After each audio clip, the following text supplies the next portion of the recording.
தங்கரத கழகனுக்கு சீர்சனத்தி ஏந்திக்கிட்டு தொங்கும் பறவை காவடிகள் தூக்கி வந்தாராம். அவர் அங்கம் சிலுக்க ஆடிக்கிட்டு ஓடி வந்தாராம். தமிழரின் திருநாள் தைப்பூசமே, தரிசனம் காண சந்தோஷமே.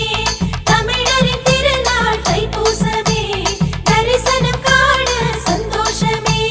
கந்தனுக்கு அரோகரா, கடம்பனுக்கு அரோகரா, முருகனுக்கு அரோகரா, அழகனுக்கு அரோகரா. பழனிமலை முருகனுக்கு காவடியை தூக்கிக்கிட்டு பக்தரெல்லாம் அரோகரா பாடி வந்தாராம்.